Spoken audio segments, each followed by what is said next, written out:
নমস্কার, আমি বিপ্লব ট্রাভেলসের হোস্ট। আমরা আজকে পুরীতে যাচ্ছি। সবাইকে সদল বলে শ্রী জগন্নাথ দেব কি জয়, বলরাম দেব কি জয়, সুভদ্রা मैया जय जय श्री राधे श्याम महाराज की, श्याम महाराज की।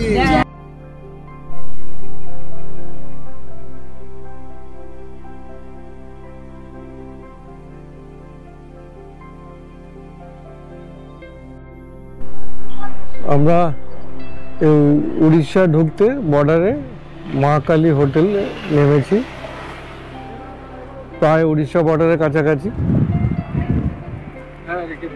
এখানে লাঞ্চ করতে নেমেছি।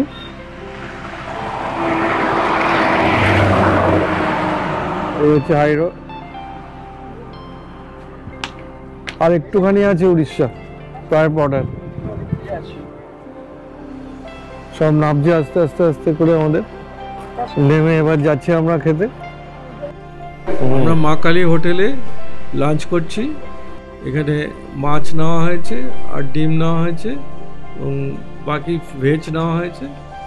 খেতে টেস্ট খুবই ভালো ছিল এবং মানে রেকমেন্ড করা যায় যে কেউ পুরী যাওয়ার সময় এখানে আপনারা খেতে পারেন।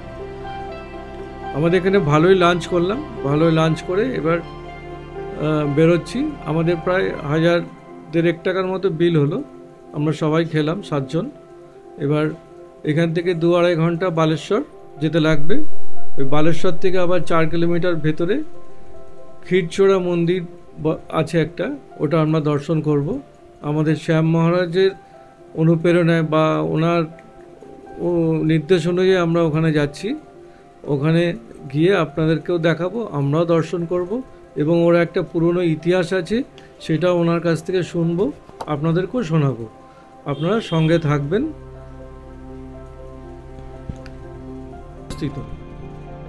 এইটা আমরা অনেক খুঁজে এসেছি এবং টোটালটাই হচ্ছে আমাদের মহারাজ, উনি আমাদেরকে গাইড করে এখানে নিয়ে এসছে দর্শন করবার জন্য, এর মহিমা বলবার জন্য। আপনারা দেখুন, আমরাও দর্শন করি, আপনারাও দর্শন করুন, ভালো লাগবে। ক্ষীরচোরা গোপীনাথ মন্দির বালেশ্বরের। এটা বালেশ্বর থেকে 4 কিলোমিটার ভেতরে ঢুকতে হবে। এই হচ্ছে মন্দির।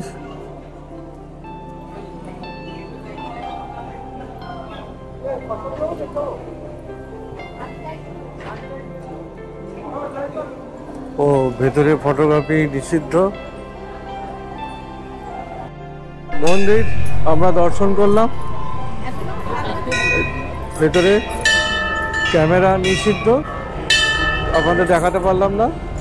ভেতরে কি কি আছে আমাদের শ্যাম মহারাজ উনি বর্ণনা করে দিচ্ছে।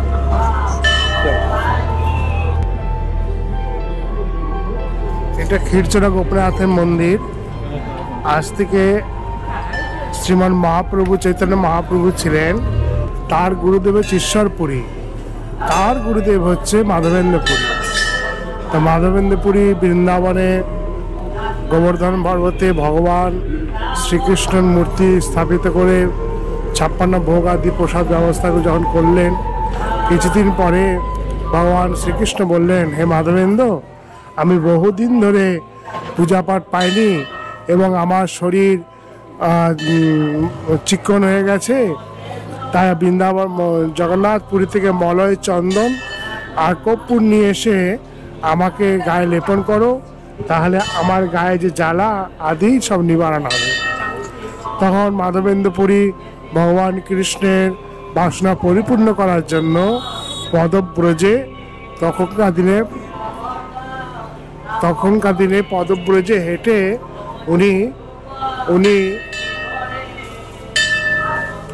উনি হেঁটে এই আসলেন জগন্নাথ পুরী ক্ষেত্রে যাত্রা করছেন। তো যেতে যেতে তিনি এই পথ দিয়ে যাওয়ার সময় এখানে নাম শুনলেন যে গোপীনাথ এখানে রয়েছেন। গোপীনাথ, গোবিন্দ, মদন মোহন 3 ঠাকুর এখানে রয়েছেন, তাই উনি দর্শন করার জন্য এখানে আসলেন। সন্ধ্যার সময় এসে মন্দিরে এসে উপস্থিত হয়েছেন। ভগবান গোবিন্দ গোপীনাথকে দর্শন করলেন এবং হরিনাম কীর্তনাদি করার পরে ওখানকার প্রধান পূজারীকে জিজ্ঞাসা করলেন যে এখানে গোপীনাথের বিশেষ মাহাত্ম্য কি। তখন পূজারী বললেন যে এখানে বিশেষ মাহাত্ম্য যে সন্ধ্যা আরতির পরে 12টার মৃৎ পাত্রে ক্ষীর দেওয়া হয় এবং স্বয়ংভোগ দেওয়া হয়, পরের দিন সেই প্রসাদ পাওয়া যায় এবং রাত্রে ওই প্রসাদ সরিয়ে দেওয়া হয়। তো মাধবেন্দু মনে চিন্তা করলেন যে এরকম ক্ষীর প্রসাদ যদি আমি একটু পেতাম তাহলে সে আস্বাদন বুঝে আমার গোপালকে, বৃন্দাবনকে গোপালকে আমি ক্ষীর রান্না করে দিতেন। তো এইদিকে যখন চিন্তা করলেন সঙ্গে সঙ্গে আবার তিনি নাক কানে খত খেয়ে অপরাধ স্বীকার করছেন যে ভগবানের ভোগ লাগলো না তার আগে আমি ভোগকে মনে মনে উচ্ছিষ্ট করে দিলাম, যেহেতু বিরাট অপরাধ হয়ে গেল, ভগবান সেবা করবেন না। তাই মন দুঃখে মনে কষ্টে তিনি মন্দির থেকে বেরিয়ে আসলেন। আর এমন সময় মন্দিরে ঘন্টা বেজে উঠলো আরতি হবে কারণ। তিনি মন্দিরে অদূরে আগের দিনে যে হাট বসতো সে হাটের চালার নিচে নিয়ে লোকজন পরিত্যক্ত সেই চালা ওখানে বসে তিনি হরিনাম কীর্তন করছেন। এইভাবে তিনি রাত্রি যাপন করবেন সংকল্প করে রাত্রি যাপন করে পরের দিন সকালে শ্রীক্ষেত্রে গমন করবেন। তেমন সময় অর্ধেক রাত যখন হয়েছেন মন্দির যে প্রধান পূজারী তাকে গোপীনাথ স্বপ্নে আদেশ দিয়ে বললেন, এ পূজারী তুমি মন্দির দ্বার খোলো, দ্বার খুলে দেখো আমার আঁচলের নিচে একটা ক্ষীর ভাণ্ড লুকিয়ে আছে, এই ক্ষীর ভাণ্ড তুমি নিয়ে দেখো সামনে গ্রামে চালার নিচে আমার পরম ভক্ত মাধবেন্দ্র বসে আছে, সে মাধবেন্দ্রকে ক্ষীরটা তুমি দিয়ে আসো। তখন পূজারী ঘুমতে উঠলেন, স্বপ্ন দেখলেন সত্যি না মিথ্যা মনে মনে তিনি চিন্তা করছেন, জায়গা গিয়ে দেখি তো আমার কী অবস্থা। তাই অর্ধেক রাতে উঠে স্নান আদি করে কাপড় চাপড় ছেড়ে দিয়ে মন্দির দ্বার উন্মোচন করে গোপীনাথকে দণ্ডবাদ প্রণাম করে উনি যখন গোপীনাথে সেই চরণের পাশে আঁচল শরীর দেখলেন যে এক মৃৎ পাণ্ডে ক্ষীর প্রসাদ রাখা রয়েছে। তখন আশ্চর্য হয়ে গেলেন যে ভগবানের কে এত পরম ভক্ত যে ভগবান নিজেই তার জন্য ক্ষীর চুরি করে রেখে দিয়েছেন ভক্তকে দেওয়ার জন্য। তখন পূজারী সে ক্ষীর নিয়ে এসে তিনি রাস্তা দিয়ে চলছেন, গ্রাম্য পথে চলছেন, আর মাধবেন্দ্র পুরী বলে কে আছেন, মাধবেন্দ্র কি পুরী কে আছেন যার জন্য গোপীনাথ ক্ষীর চুরি করে রেখেছেন, আপনি কে আসুন। তো মাধবেন্দ্র পুরী শুনতে পারলেন যে তার নাম ডেকে পূজারী ডাকছেন প্রসাদ নেওয়ার জন্য। তো মাধবেন্দ্র পুরী গিয়ে পূজারীকে বললেন, আমি মাধবেন্দ্র, তুমি বলো। তখন পূজারী সমস্ত বৃত্তান্ত বললেন, তার হাতে ক্ষীর প্রসাদ দিয়ে তিনি তাকে সেই মাধবেন্দ্রকে দণ্ডবোধ প্রণাম করছেন। মাধবেন্দ্র পুরী তখন সে প্রসাদ দিলেন, প্রসাদ খেলেন এবং মৃৎ ভাণ্ডটা ভেঙে আঁচলের মধ্যে বেঁধে রেখে দিলেন, যে সাক্ষাৎ ভগবানের কৃষ্ণের হাতে নিবেদিত প্রসাদ এবং ভগবান যেই মৃৎ ভাণ্ড ধরেছে সেটা তো অমৃত তুল্য হয়ে গেছে এবং সাক্ষাৎ তার হাতে সে মৃৎ ভাণ্ড আর নেই, মৃৎ ভাণ্ড আর নাই। তিনি প্রত্যেক দিন একটু করে খণ্ড মুখে দিতেন আর প্রেমে উন্মাদ নৃত্য করতেন। তো মাধবেন্দ্র পুরীর জন্য ভগবান শ্রীকৃষ্ণ ক্ষীর চুরি করে রেখেছিলেন, গোপীনাথ ক্ষীর চুরি করেছিলেন, তাই ক্ষীরচোরা গোপীনাথ মাধবের এই স্থানের নাম বিরাট প্রসিদ্ধ। এই হচ্ছে ক্ষীরচোরা গোপীনাথের আদি বৃত্তান্ত। আপনারা এসে ক্ষীরচোরা গোপীনাথকে দর্শন করবেন, খুব আনন্দ পাবেন। প্রাকৃতিক পরিবেশ একরকম, আগে ছিল গ্রাম্য পরিবেশ, এখন আস্তে আস্তে বর্তমানে পরিস্থিতিতে মন্দিরের সমস্ত নির্মাণ পরিশুদ্ধ করা হচ্ছে, সেটা দেখবেন, খুব আনন্দ লাভ করবেন। জয় শ্রী রাধে। আপনারা এটা দেখলেন, আমরাও শুনলাম, খুব ভালো লাগলো ব্যাপারটা। যাই হোক, এটা সবাই পুরী যায় বটে, কিন্তু এখানে এরকম দর্শন করে না কেউ। এটা আমাদের মহারাজ আমাদেরকে এই দর্শন করালেন, এরপরে উনি আরেক জায়গায় নিয়ে যাবেন, সেখানেও আপনাদেরকে দর্শন করাবো, সেখানকার কি মহিমা আছে তখন জানাবো। মন্দিরের এদিকটাও দেখুন, চারিদিকে এরকম সাজানো আছে শ্রীকৃষ্ণের সমস্ত লীলা।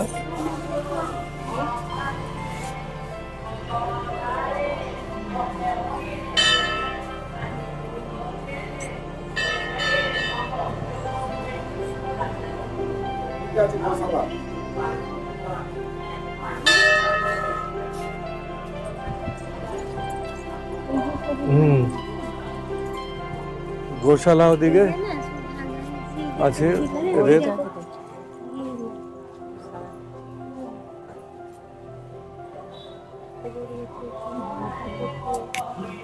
নতুন করে তৈরি হচ্ছে সবটাই।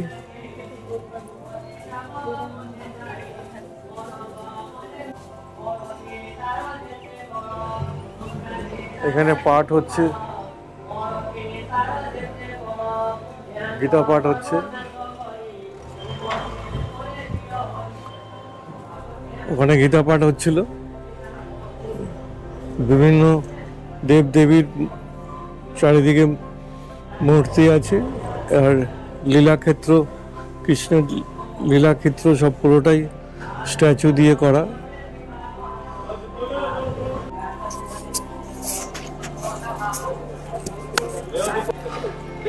খুব ভালো জিনিস দেখলাম, আর যাই এগিয়ে যাই, বেরোচ্ছি আমরা। কিছুক্ষণ সময় কাটিয়ে আমরা এখান থেকে বেরিয়ে যাচ্ছি। এটা হচ্ছে বিরজা ক্ষেত্র মন্দির, এটা যাজপুরে। এটার বৃত্তান্তটা আমাদের মহারাজজি বলবে একটু পরে, তখন এটা শুনে নেবেন। আমরা বিরজা মা দর্শন করতে এসেছি, এটা যাজপুরে। আমাদের কলকাতা থেকে পুরী যাওয়ার রাস্তাতে ভদ্রক পেরিয়ে তারপরে এখানে যাজপুরে ঢুকতে হয়। 13 কিলোমিটার ভেতরে, হাইওয়ে থেকে 13 কিলোমিটার ভেতরে এই মন্দিরটি অবস্থিত। এইটা আমরা অনেক খুঁজে এসেছি, এবং টোটালটাই হচ্ছে আমাদের মহারাজ, উনি আমাদেরকে গাইড করে এখানে নিয়ে এসছে দর্শন করবার জন্য, এর মহিমা বলবার জন্য। আপনারা দেখুন, আমরাও দর্শন করি, আপনারাও দর্শন করুন, ভালো লাগবে।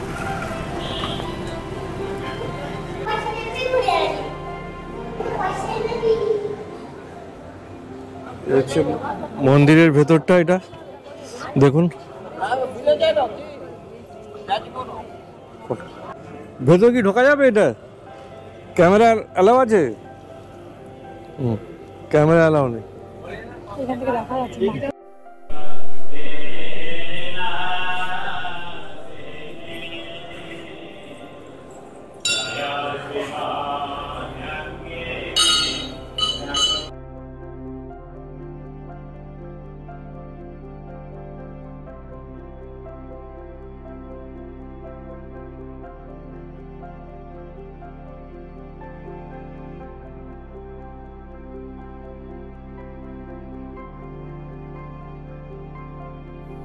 এই মন্দিরের সম্বন্ধে, বিরজা মার সম্বন্ধে আমাদের শ্যাম বলছে, আপনাদেরকে শুনুন।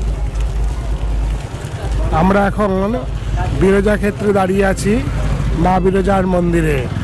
এই বিরজা মা বহু জাগ্রত দেবীর 51 পীঠের মধ্যে একটা পীঠ।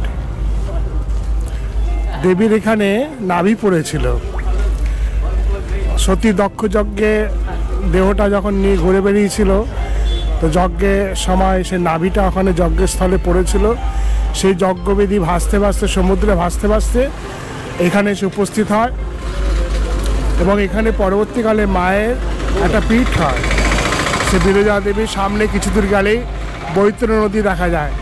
এখানে বৈতরণী নদী পার করা হয়, এবং মায়ের পুজো পাঠ আদি সমস্ত হয়, শাস্ত্রমতে মায়ের পুজো হয়। এখানে সাক্ষাৎ দেবী বিরজা প্রতিষ্ঠিত হয়ে আছে। দেবী বিরজা হচ্ছেন সাক্ষাৎ জগজ্জননী, তার ভৈরব হচ্ছে শ্রী জগন্নাথ দেব। জগন্নাথ দেব হচ্ছেন মা বিরজা দেবীর ভৈরব। এখান থেকে আর কিছু দূর গেলেই শ্রীক্ষেত্র শ্রী জগন্নাথ ধাম। তা আমরা আজকে বিরজা মন্দির দর্শন করলাম। মায়ের অপরূপ সৌন্দর্য। দেবী এক হাতে ত্রিশূল রয়েছে, এবং বাঁ হাতে সিংহের লেজ ধরে আছে, এবং সুসজ্জিতভাবে দেবী এখানে পূজিত হচ্ছেন ব্রাহ্মণ মণ্ডলী দ্বারা। খুব সুন্দর লাগছে। আপনারা যদি আসেন, মা বিরজাকে দর্শন করবেন। আমরা এই বিরজার মার দর্শন করে এবারে পুরীর উদ্দেশ্যে রওনা হব। এর বৃত্তান্তটা আপনি আমাদের শ্যাম মহারাজের জির মুখে শুনলেন। আশা করি আপনাদের ভালোই বুঝতে পেরে গেছেন ব্যাপারটা নিয়ে।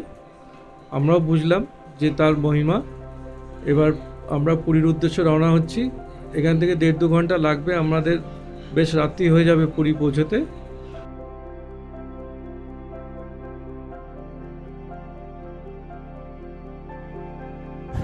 এটা আমরা দর্শন করলাম, এবার বেরিয়ে যাচ্ছি। অনেক বড় এরিয়া নিয়ে সুন্দরভাবে ভেতরে বানানো।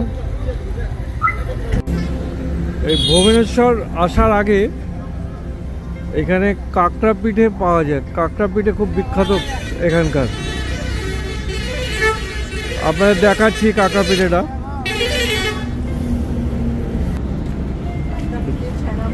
জায়গাটার নাম হচ্ছে ছাতিয়া।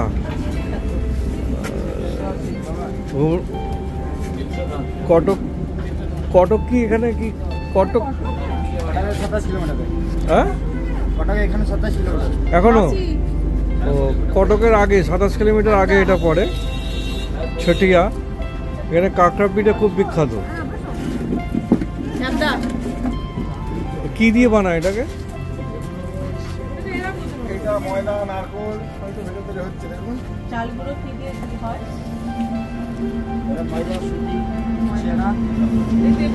ময়দা সুজি ছানা। ময়দা সুজি ছানা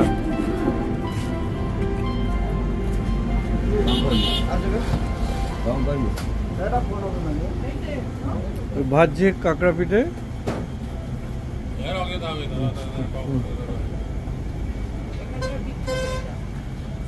ছাতিয়ার বিখ্যাত এটা। সব আমরা যতবারই যাই পুরীতে এখানে দাঁড়িয়ে হ্যাঁ। আর এরপরের পুরীর আরও বিভিন্ন অজানা জায়গায় আপনাদেরকে দেখাবো, দেখবেন। আশা করি ভালো লাগবে। আর এই ভিডিওটা দেখবার জন্য আপনাদেরকে ধন্যবাদ। নমস্কার, সবাই খুব ভালো থাকবেন।